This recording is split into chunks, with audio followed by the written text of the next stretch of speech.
Alors, je reçois en entrevue Charles Quentin et Julien Bouliane, avocats. Bienvenue à vous deux. Ils sont ici pour nous parler de Au sommet pour la jeunesse. Donc, vous amassez des fonds pour la jeunesse et l'enfance. Disons que c'est un grand défi là, que vous vous êtes lancé, là, parce que si on parle de l'événement, ça consiste à quoi? Bien, notre objectif était évidemment tout ça, l'ascension de la montagne qu'on veut faire, c'est encore une fois simplement un symbole parce que l'objectif, c'est vraiment de ramasser des fonds pour la Fondation pour l'enfance et la jeunesse qui vient en aide à tous les enfants sur le territoire du Saguenay-Lac-Saint-Jean qui sont en difficulté ou suivis par les centres jeunesse, etc. Donc, c'est une cause qui nous tenait beaucoup à cœur. On l'a fait il y a 2 ans. On avait ramassé 25 000 $ pour la Fondation. Donc, la première édition d'Au sommet pour la jeunesse, on avait gravi le Kilimandjaro. Et à ce moment-là, c'était toujours dans le but de ramasser des fonds pour l'enfance et la jeunesse. Donc, cette fois-ci, on a décidé de faire une 2e édition. Oui, puis quel sommet cette fois-ci? Cette fois, on monte le mont Elbrus en Russie, qui est dans le Caucase, là, pas loin un peu de Sochi, où ont eu lieu les Jeux olympiques. Donc, c'est une montagne qui, au niveau de la hauteur, est sensiblement la même là, que le Kilimandjaro, un petit peu moins haut, 5 642 mètres, mais avec un degré de difficulté un petit peu plus important. Donc, cette fois-ci, on est vraiment là, au niveau des températures qui vont être très froides. C'est une ascension qui va prendre aux alentours de 8 jours pour gravir la montagne. Donc, on est moi, Maître Quentin et 2 de nos amis, là, David Asselin et Jérémy Boivin, qui seront les 2 autres personnes qui vont nous accompagner.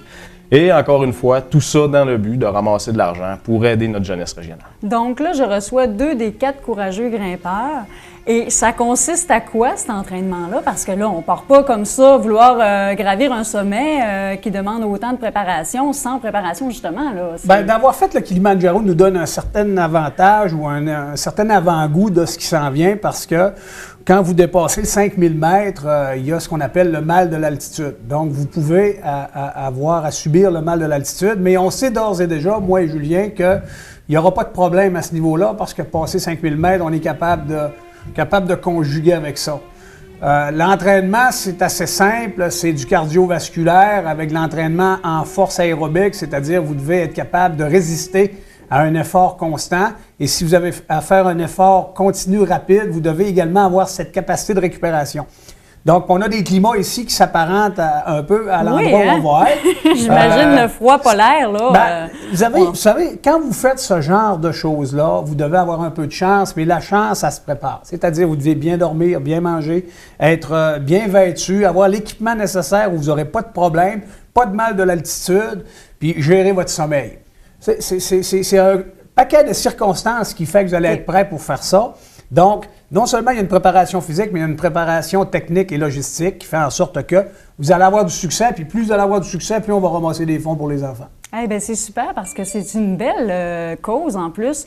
Mais moi, la question que je me posais, c'est qu'est-ce qui vous a mené à, premièrement, participer à ce genre d'événement-là? Parce que, comme vous dites, c'est la 2e fois que vous le faites. Qu'est-ce qui vous a mené à vouloir faire poser une action pour ces jeunes-là? Bien, on ramassait déjà des sacs à dos là, pour la rentrée scolaire pour aider les jeunes, justement, des centres jeunesse via la Fondation pour l'enfance et la jeunesse.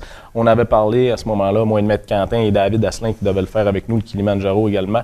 On parlait qu'on aimerait se lancer le défi de gravir le Kilimandjaro, mais en même temps, on avait parlé à Karine Brassard de la Fondation pour l'enfance et la jeunesse qui disait que c'était difficile de ramasser des montants. Les campagnes de financement étaient de plus en plus difficiles à obtenir certains montants. Donc, de trouver une nouvelle idée, quelque chose qui pourrait intéresser les gens à participer. Effectivement. Et donc, on était au restaurant en train de discuter de ça et par hasard, Karine Brassard, qui est la directrice générale de la Fondation, a passé. J'ai cogné dans la fenêtre, j'ai dit hey, si on monte le Kilimandjaro, puis tu voudrais-tu qu'on en profite pour ramasser des fonds pour les jeunes? Évidemment, elle a embarqué là-dedans. La première édition, on a ramassé 25 000 $, comme je le disais. On a remis ça à la Fondation. Beaucoup de gens qui ont embarqué là-dedans. Donc, évidemment, dès qu'on est revenu, c'était gratifiant de voir aussi, de voir que ces sommes-là servaient vraiment à aider les jeunes parce qu'on est allé 2 fois au souper des fondations à chaque année. Et les jeunes viennent rendent témoignage. Puis c'est très touchant de voir que ces sommes-là les aident vraiment. Une aide directe, c'est ça qui est intéressant. Effectivement. Et ce que je tiens à dire, c'est que 100% des sommes amassées ont été remis directement aux jeunes. Il n'y a pas de frais de gestion. Nous, là, toutes nos dépenses, c'est nous qui les assumons. Si vous nous donnez 10 $, c'est 10 $ qu'on remet directement à la Fondation. Donc, il y a une belle solidarité régionale là, qui s'est faite derrière ça parce qu'il y a beaucoup de personnes qui ont embarqué, qui nous ont permis de ramasser ce montant-là, qu'on a l'intention de dépasser cette année avec l'édition. Et ce montant-là, vous l'amassez toute l'année? Ou y a-t-il des dates où... Bien, ça va être long. On lance la campagne là, présentement et tout au long, d'ici notre départ, parce que l'ascension, on part le 31 mai pour la Russie. Okay. L'ascension telle qu'elle va être du 3 au 10 juin. Donc, tout au long, avant notre départ, on ramasse des montants. On peut acheter des mètres de montagne. Okay. Qu'on va avoir à gravir. Et aussi, tout au long de l'ascension, on peut avoir des dons et à notre retour aussi. Donc, si on veut, à partir de maintenant, jusqu'au moment où on va donner le chèque final, on va accepter les dons, évidemment, de tout le monde. Super. Puis ça, si on veut participer, si on veut faire des dons et tout ça, comment ça fonctionne? Bien, il va y avoir un site Internet, puis il va y avoir de la sollicitation. On est en pleine campagne de financement. Ça ne sera pas difficile de nous voir. On va avoir un bon plan de visibilité. Il faut comprendre dans le plan de visibilité que plus on sera, je dirais, accessible, plus il y aura des montants de ramasser pour les jeunes. Et c'est important de le souligner parce qu'on a eu vraiment des exemples et on a vraiment eu des démonstrations que chaque sou amassé est utile pour un jeune. Exemple, un jeune a de la difficulté à avoir un permis de conduire. On lui fournit le montant nécessaire pour avoir son permis de conduire. Bon exemple. Okay, ça lui procure un travail à ce moment-là qui fait en sorte qu'il sort de sa difficulté. Un jeune va avoir de la difficulté à avoir des appareils auditifs. Il y a un montant à desservir. À ce moment-là, on va chercher dans notre fonds la somme nécessaire pour que ce jeune-là spécifiquement ait ses appareils auditifs. Puis, donc, vous voyez, c'est des exemples concrets. On pourrait le multiplier, un 500 $ d'argent à un jeune qui part en appartement pour se partir, pour ne pas dire se starter, s'acheter une batterie de cuisine, etc. On commence la vie de jeune adulte. Si on en sauve un à travers notre ascension, on aura réussi notre objectif. Hey, vous avez l'air motivé en plus, vous êtes dynamique. Puis les gens, là, ils ont juste à faire un don, ils n'ont pas à la grimper, cette montagne-là. Là. Fait que vous y allez pour eux, vous êtes deux des 4 grimpeurs. Je pense que moi, je peux juste vous souhaiter bon courage, puis lâchez pas.